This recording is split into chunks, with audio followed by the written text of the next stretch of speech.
নমস্কার, আমি জ্যোতিষ সম্রাট বিনয় শাস্ত্রী। আশা করি ঈশ্বরের কৃপায় আপনারা ভালোই আছেন। আজকে আমার ভিডিওর আলোচ্য বিষয় ধনু রাশি বা লগ্নের জাতক জাতিকাদের আগামী নভেম্বর 2025 কেমন যাবে।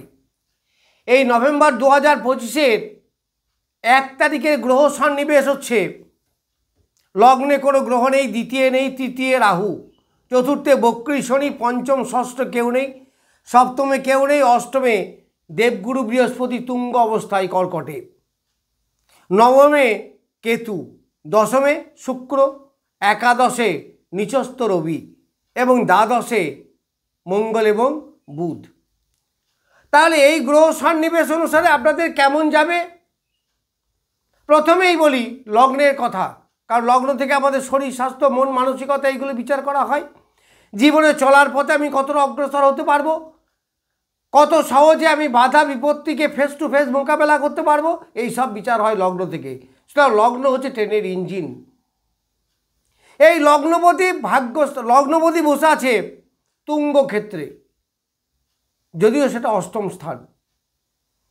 অষ্টম স্থান হলেও সেখানে অনেক কিছু পাবেন। কি পাবেন না, অষ্টম স্থান থেকে আমাদের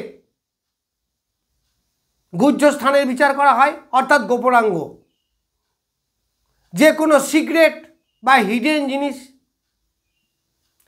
এখান থেকে পিএইচডি যারা রিসার্চ করছে আর কি, এখান থেকে কোনো গোপন ব্যবসা, উত্তরাধিকারী সূত্রে অর্থপ্রাপ্তি, এইগুলো আপনাদের সব ঘটবে। আর অষ্টমে থাকলে বাধা বিপত্তি দুর্ঘটনা, যে কোনো সমস্যা এসে বাধা দিয়ে আপনাকে আগাতে দিচ্ছে না, হওয়া কাজ হচ্ছে না, সেগুলো কিন্তু হবেই। কারণ এতদিন আটকিয়ে ছিল, এই বৃহস্পতি সেখানে আসাতে এই বাধাগুলোকে আপনার সব কাটিয়ে দেবে। আর যেগুলো ঋণ ছিল, অনেকে দেখবে ঋণ মিটে যাচ্ছে। আবার অনেকে ডেভেলপমেন্ট করার জন্য ঋণ নিতে পারেন, বাড়ি ঘর করার জন্য, ছেলের এডুকেশনের জন্য, অর্থাৎ প্রসপারিটি, যে লোন নিয়ে আমরা ভালো একটা কোনো কাজ করি। লোন মানেই যে সবচেয়ে খারাপ তা তো নয়। এই দেবগুরু বৃহস্পতি দ্বিতীয় দৃষ্টি দিচ্ছে। দ্বিতীয় দৃষ্টি হচ্ছে ধনস্থান, পরিবারের স্থান, আত্মীয় বর্ণের স্থান, মুখের বাক্য। এই প্রত্যেকটা জায়গায় আপনার ডেভেলপ হবে, ধন সঞ্চয় হবে, আয় উপার্জন বৃদ্ধি পাবে, পরিবারের মধ্যে সুন্দর একটা সম্পর্ক মানে রিলেশন, পরিবারের মেম্বারদের মধ্যে, আত্মীয় বর্ণের সঙ্গে সুসম্পর্ক। অনেক আত্মীয় বর্ণের সঙ্গে দেখবেন সুসম্পর্ক নষ্ট হয়ে গিয়েছিল, আবার নতুন করে হবে, এগুলো হবে।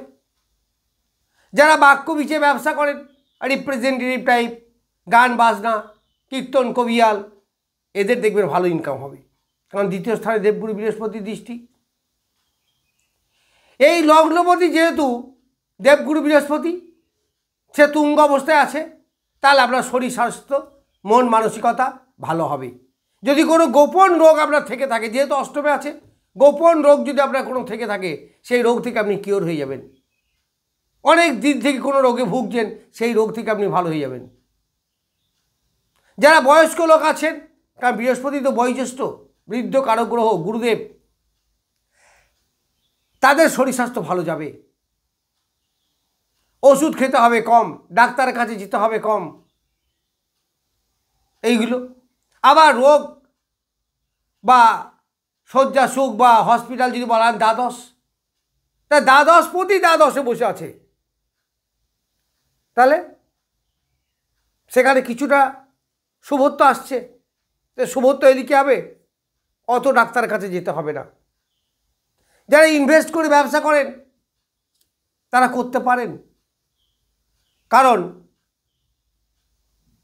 একাদশপতি দুদিন পরেই তার স্বক্ষেত্রে আসছে, অর্থাৎ 2রা নভেম্বর। তার 2রা নভেম্বর শুক্র যখন তার নিজের ঘরে একাদশে আসবে, তাহলে সাফল্য, একাদশ থেকে সাফল্য, আয়, উন্নতি, প্রসপারিটি, এইগুলো বিচার করে থাকি। সেই দিক থেকে আপনার সফলতা নিশ্চিত আসবে। দাম্পত্য জীবনে সুখ অবশ্যই আসবে, বিবাহ যোগ সৃষ্টি হবে, প্রেম প্রীতির ব্যাপারে আপনার এগিয়ে যেতে পারে এবং সেখানে একটা সুস্থ মানসিকতা এইগুলো আসবে। তবে মঙ্গল দ্বাদশে থাকার জন্য বুধকে সঙ্গে নিয়ে একটু ছেলেমি ভাব, অর্থাৎ চাইল্ডিশ নেচার, এবং তার সঙ্গে রাগ জেদ এইগুলো বাড়বে। হঠকারিতা একদমই করবেন না, ডিসিশন নেবেন একটু বুঝে। রাগের বশবর্তী কোনো কিছু করবেন না, তার রেজাল্ট কিন্তু খুব খারাপ হবে। এই দ্বাদশ থেকে যেমন হসপিটাল বিচার করা হয়, জেল হাজতও বিচার করা হয়, তবে যেহেতু দ্বাদশপতি দ্বাদশে আছে তার বলবত্তা বৃদ্ধি পাবে। আবার এই মঙ্গল বুধের উপরে বৃহস্পতির দৃষ্টি, বৃহস্পতি তুঙ্গস্থ অবস্থায় আছে,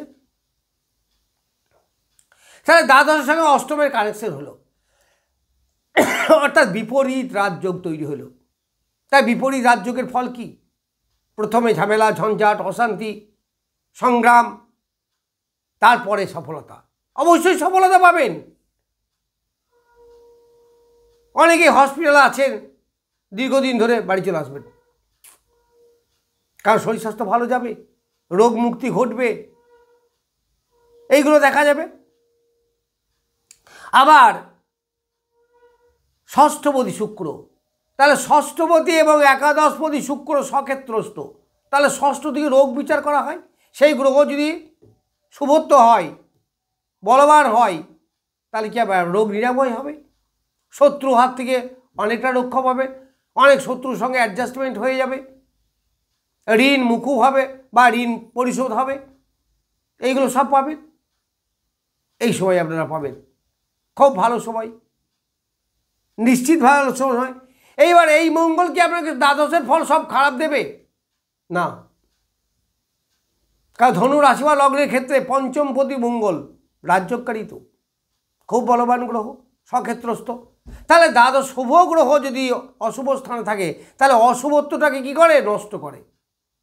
তাহলে সেই কিন্তু বললাম, যারা হসপিটাল আছে তারা বাড়ি চলে আসবেন, ওষুধ খেতে হবে কম, শরীর স্বাস্থ্য ভালো থাকবে, মন মানসিকতা ভালো থাকবে।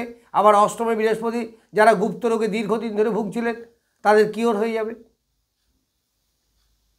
এই দ্বিতীয়পতি এবং তৃতীয়পতি শনি কোথায় বসে আছে? চতুর্থে। তাই চতুর্থে বসে, তাহলে মন মানসিকতা, মাতৃদেবী, শরীর স্বাস্থ্য, এইগুলো নিয়ে কিন্তু একটু ট্রাভেল আসবে, তবে সেরকম বেশি হবে না। তার কারণ এই দেবগুরু বৃহস্পতি ওই শনির উপরে দৃষ্টি দিয়ে আমরা গুরু শৈলী যোগ তৈরি করেছি, যা দারুণ শুভ যোগ। তাহলে মন মানসিকতা ভালো থাকবে, তবে পায়ের দিকে আঘাত লাগতে পারে, এটা কিন্তু মনে রাখবেন, কারণ পায়ের দিকে আঘাত লাগার অনেকগুলো যোগ আপনার এই সময় দেখা যাচ্ছে। তাহলে রাস্তাঘাটে চলার সময় করা, কল, পায়খানা, বাথরুম এইসব যাওয়ার সময় পা স্লিপ করে পড়ে পায়ে লাগা, এইগুলো বিশেষ করে পায়ের নিচের দিকে লাগবে, একবারে ফুট, অ্যাঙ্কেল, এইরকম একটা জায়গায় আঘাত লাগার যথেষ্ট সম্ভাবনা আছে। এবার পঞ্চমপতি দ্বাদশে, স্বামী স্ত্রীর মধ্যে আকর্ষণ বৃদ্ধি হবে, শয্যা সুখ বাড়বে, পরিশ্রম করে এলে শান্তিতে ঘুমাতে পারবেন, এইগুলো আপনার ভালো হবে। আর যেহেতু পঞ্চমপতি, এই লগ্ন বৃহস্পতির মিত্র গ্রহ, প্রেম প্রীতির মধ্যে যেমন সফলতা আসবে, স্টুডেন্টদের এডুকেশনের মধ্যেও সফলতা আসবে, অর্থাৎ এডুকেশনে তাদের অ্যাটেনশন বৃদ্ধি পাবে, এডুকেশন ভালো হবে, সন্তানদের উপকার হবে, সন্তানদের ডেভেলপমেন্ট হবে। যারা ডিফেন্স লাইনে চাকরি করেন, অ্যাডমিনিস্ট্রেটিভ ডিপার্টমেন্টে চাকরি করেন, তাদের দারুণ ভালো হবে। বা হেলথ রিগার্ডিং যারা ব্যবসা করেন, যারা প্যাথোলজি বা রিপ্রেজেন্টেটিভ বা মানে মেডিকেল ইনস্ট্রুমেন্ট যারা বিক্রি করে, এদের খুব ভালো, কারণ মঙ্গল তো হেলথের কারক গ্রহ। আবার এই 16-17 নভেম্বর রবি চলে যাবে বৃশ্চিকে, তখন ডেভেলপমেন্টটা আরও একটু ভালো হবে, কারণ মেডিকেলের কারক গ্রহ তো রবি এখন নিচস্থ আছে, এই কদিন একটু ডিস্টার্ব করতে পারে, তবে খুব তাড়াতাড়ি ভালো সময় আসবে। এই ধনু রাশি বা লগ্নে বুধ হচ্ছে সপ্তমপতি এবং দশমপতি। তা দশমপতি দ্বাদশে, তারপরে আপনার বিদেশ যোগ সৃষ্টি করছে, বিদেশে যেতে পারেন, উপার্জনের জন্য অন্য স্টেটে যেতে পারেন। জন্মভূমি থেকে দূরে গেলে আপনার ডেভেলপমেন্ট বাড়বে, বা জন্মভূমি থেকে দূরে যারা আছেন অলরেডি তাদের দেখবেন ইনকাম বাড়বে, অর্থাৎ তাদের ভালো সময়। এগুলো লক্ষ্য রাখবেন। এই যে শুভ সময়, এই শুভ সময়ে কিছুটা গুছিয়ে নিতে হবে, আর অশুভ সময়ে থেমে যেতে হবে, তবেই তো আপনার ডেভেলপমেন্ট আসবে। যাই হোক, আমি ধনু রাশি বা লগ্নে নভেম্বর 2025 কেমন যাবে সেই সম্বন্ধে কিছু বললাম। নমস্কার, আজ এ পর্যন্তই।